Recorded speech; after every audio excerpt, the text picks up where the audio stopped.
নমস্কার, আমি শ্রী তিলক কয়াল। আজকের আমার ভারতীয় জনতা পার্টির রাজনৈতিক জীবনের দীর্ঘ ১৪ বছরের কিছু গল্প আমি আপনাদের কাছে করতে চাই। যেটা শোনার পরে হয়তো আপনাদের হাসি বা মজা মনে হবে। কিন্তু এটাই সত্যি।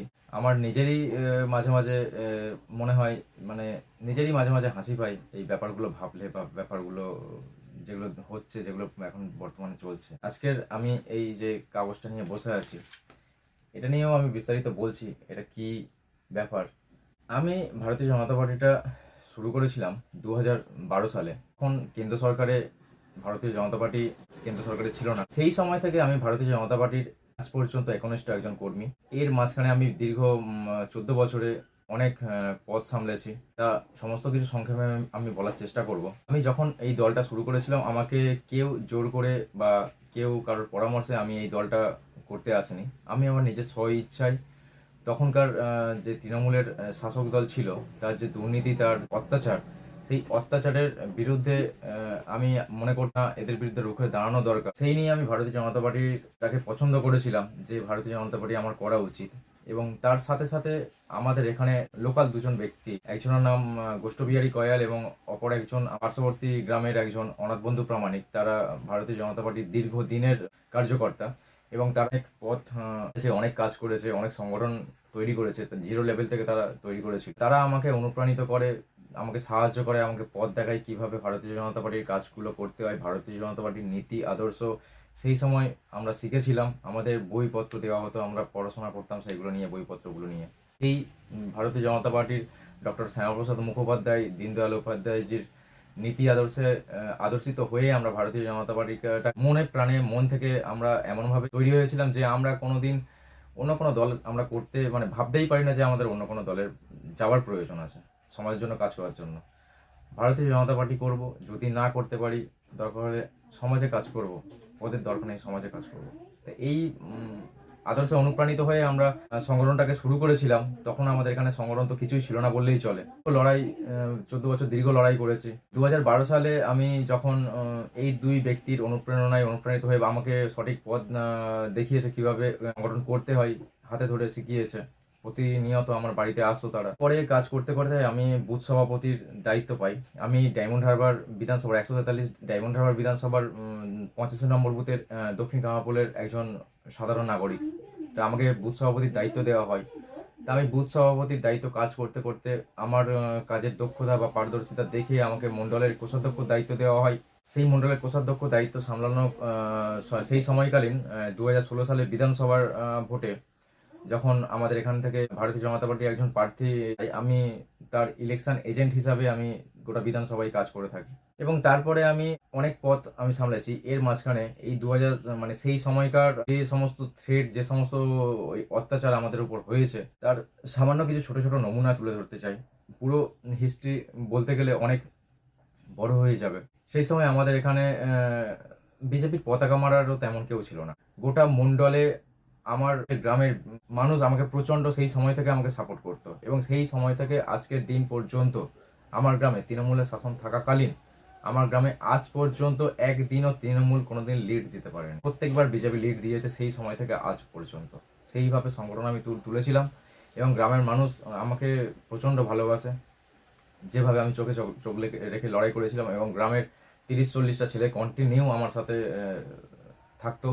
এই মণ্ডলে পতাকা মারার লোক ছিল না, আমার গ্রামের লোক দিয়ে আমি সবসময় এই মণ্ডলটাকে পরিচালনা করার চেষ্টা করতাম। তেমন লোক ছিল না বলে করতাম। এবং আমার ২০১৬ সালে আমি যখন ইলেকশন এজেন্টের দায়িত্ব পেয়ে কাজ করি, ২০১১ সালে উচ্চ মাধ্যমিক দেওয়ার পর ১৪ সাল পর্যন্ত কম্পিটিটিভ গ্র্যাজুয়েশন কমপ্লিট চলাকালীন আমি কম্পিটিটিভ এক্সাম দিতাম। আমার খুব ইচ্ছা ছিল আমি একজন ডিফেন্স লাইনে কোনো একটা কাজ, এটা আমার ছোটোবেলা থেকে স্বপ্ন ছিল। তা সেই নিয়ে পড়াশোনা করতাম। তা ২০১৬ সালে আমি সিআইএসএফের ডাক আসে আমার। অনেক পরীক্ষা দেওয়ার পরে এবং নিজেকে ৪ বছর ধরে প্রস্তুতি করার পরে আমি ২০১৬ সালে ডাক পাই। আমার পোস্টিং হয়েছিল জম্মু তাবে নামক একটি জায়গাতে। সেই সময় আমি সংগঠনে এতটাই যুক্ত হয়ে গিয়েছিলাম, আমি সেই চাকরি যেতে পারিনি। কারণ আমার মনে হয়েছিল যে সংগঠনটা খুব প্রয়োজন। কারণ সেই সময়কার যে শাসক দল যেভাবে হচ্ছে সমাজটাকে পরিচালনা করেছিল, সেটা সম্পূর্ণ ভুল ছিল এবং এইভাবে চলতে থাকলে সমাজটা শেষ হয়ে যাবে। সেই কারণে হচ্ছে সংগঠনটাকে প্রেফার করেছিলাম এবং আমি আমার বাড়িতে আমি টিউশন পড়াতাম, ছাত্র পড়াতাম প্রায় 70 জনের মতো। আমার নিজস্ব ব্যবসা ছিল। আমি আমার পরিবারের সাথে আমার নিজস্ব ব্যবসা ছিল।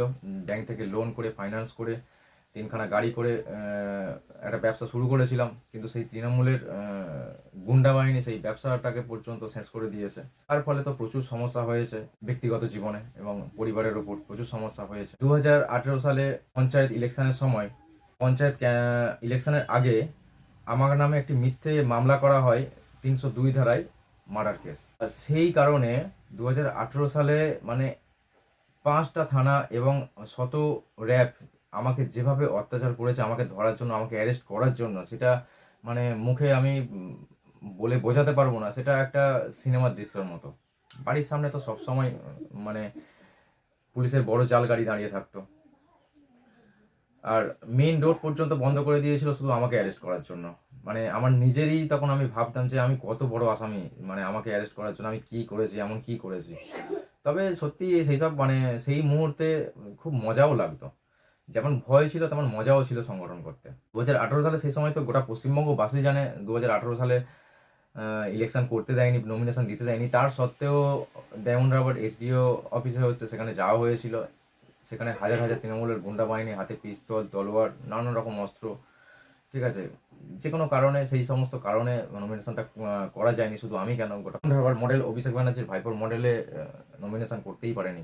তারপরে সেই 2018 সাল নাগাদ ডায়মন্ড হারবার থানার ওসি গৌতম বাবু একবার হচ্ছে ডাক করিয়েছিল, থানাতে ডাক করিয়েছিল, সেখানে গিয়েছিলাম।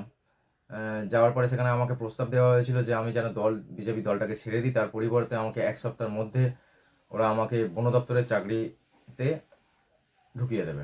এই প্রস্তাব দিয়েছিল। আমি সেই প্রস্তাবটাকে তাদের সামনে হেসে আমি উড়িয়ে দিয়ে চলে এসেছিলাম যে আমি আমার নিজের যোগ্যতায় আমি যে চাকরি পেয়েছি আমি সেটা ছেড়ে দিয়েছি সংগঠনের স্বার্থে। আর তোমরা আমাকে দয়া করে আমাকে চাকরি দেবে, আমি সেই আশায় আমি ছেড়ে দেবো।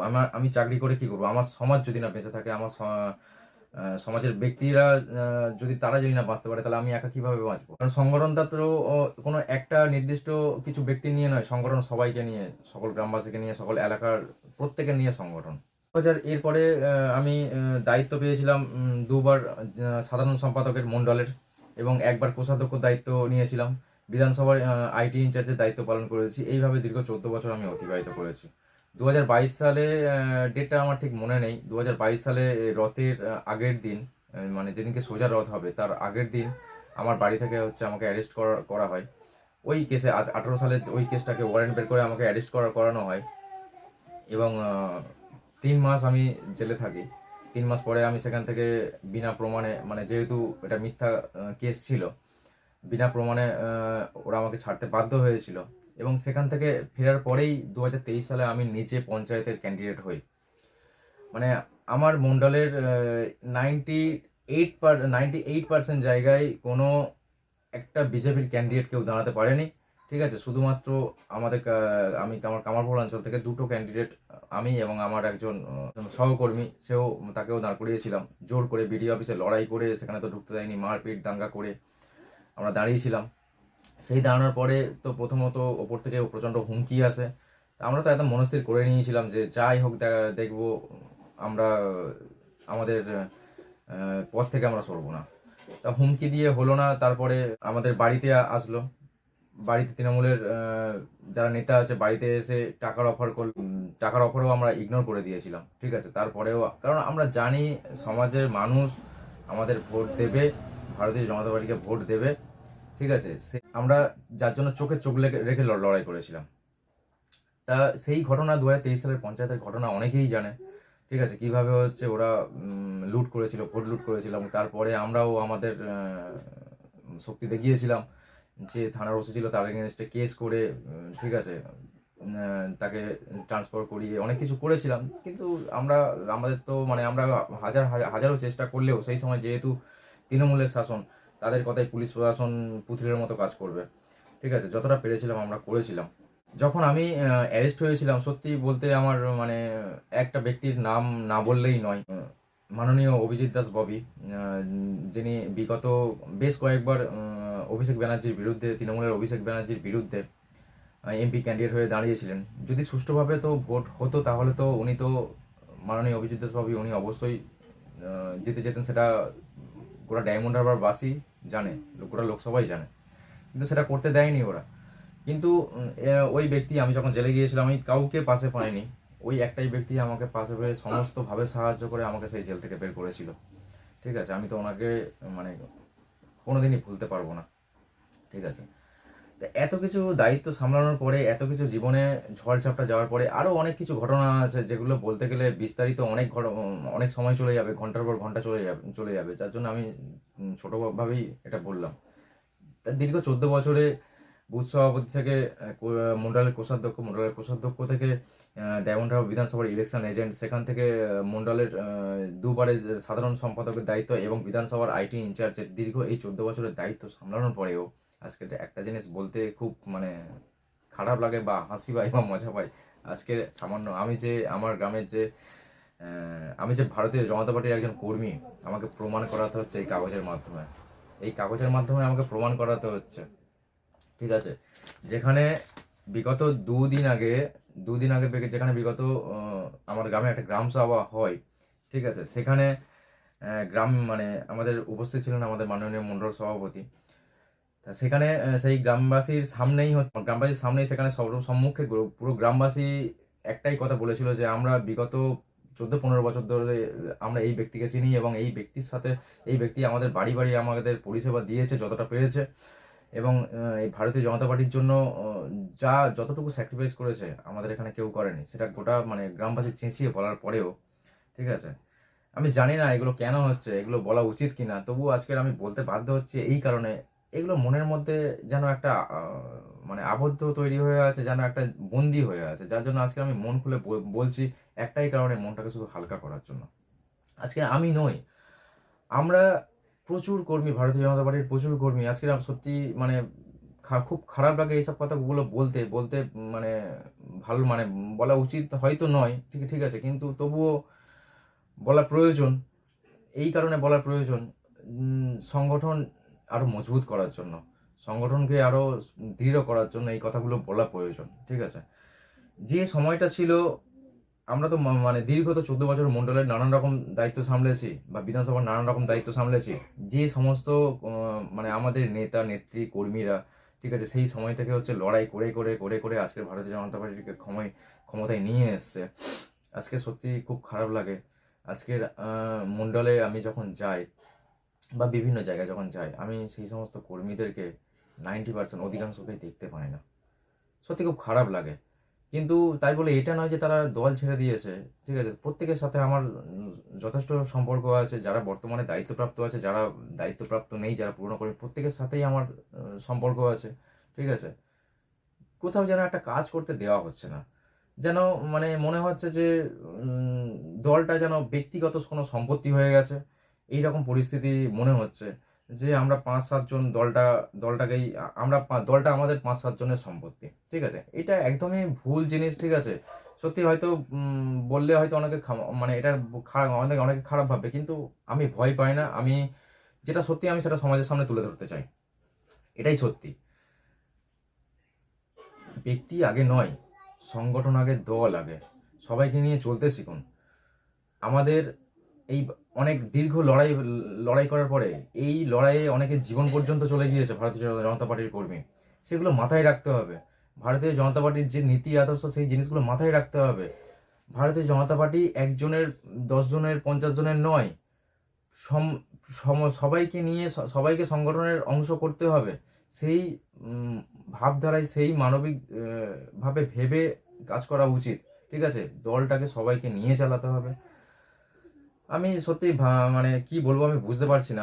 শুধু একটাই কথা বলতে চাই উপনেতৃত্বের কাছে, সবাইকে নিয়ে দলটাকে একটু চালনা করুন খুব ভালোভাবে। তাতে সংগঠন সত্যি অনেকে, আমার আমি নই, অনেক ব্যক্তি যারা দলের জন্য অনেক কিছু করেছে, এত ক্ষয়ক্ষতি হয়েছে তাদের তাদের সে ধারণার বাইরে।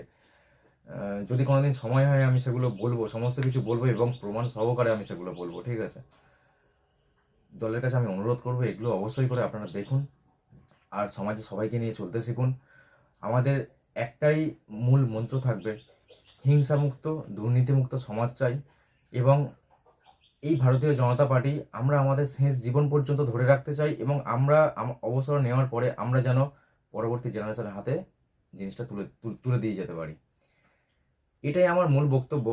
জানি না এই বক্তব্যের সাথে কতজনের মতামত মিল হবে, কিন্তু এটাই আমার মনের কথা ছিল। আর সত্যি আজকের মানে 3 দিন আগে আমার এখানে একটা সভা ছিল, মণ্ডলের একটা সভা ছিল আমার গ্রামের সমস্ত গ্রামবাসীদেরকে নিয়ে। সেখানে সত্যি গ্রামের সমস্ত মানুষ, মানে গ্রামের 99% মানুষ বলার পরেও, ঠিক আছে, আমাকে আজকের এই কাগজ মানে রেডি করতে হচ্ছে, ঠিক আছে, এই কাগজ আমাকে রেডি করতে হচ্ছে যে আমার গ্রামের 700 ভোটার, সেই 700 ভোটারের মধ্যে আমাদের মাইনরিটি ভোটার প্রায় 100 কাছাকাছি। সেখানে 700 ভোটারের ওই 100 ভোটারের বাদ দিয়ে 600 ভোটারের সই করিয়ে আমি যে একজন বুথ সভাপতি হওয়ার যোগ্য সেটা আমাকে প্রমাণ দিতে হচ্ছে, ঠিক আছে। ভিডিওটা আমি করতে বাধ্য হয়েছি এই কারণে, মানসিকতা পরিবর্তন করলে সমাজ অনেক উন্নত হবে, এটাই শুধু বলার ছিল।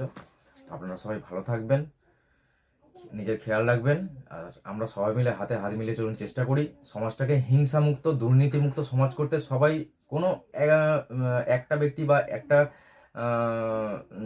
গ্রুপের ব্যক্তি যদি হচ্ছে কখনো কোনো জিনিস যে কোনো সংগঠন চালনা করে, সেখানে সেই গ্রুপে সেখানে দুর্নীতি হবেই হবে, ঠিক আছে, এটা বাস্তব। কিন্তু সংগঠন যদি সবাইকে নিয়ে চলা হয়, ঠিক আছে, সেখানে দুর্নীতির শতাংশ অনেক পরিমাণে কমবে। আমি শুধু এইটুকু বলতে চাইছি, এই আমার লক্ষ্য। এর জন্য আপনারা সবাই হাতে হাত মেলান। আপনারা সবাই যদি হাতে হাত মিলিয়ে চেষ্টা করেন, একদিন সার্থক আমরা সবাই হব। নমস্কার, সবাই ভালো থাকবেন।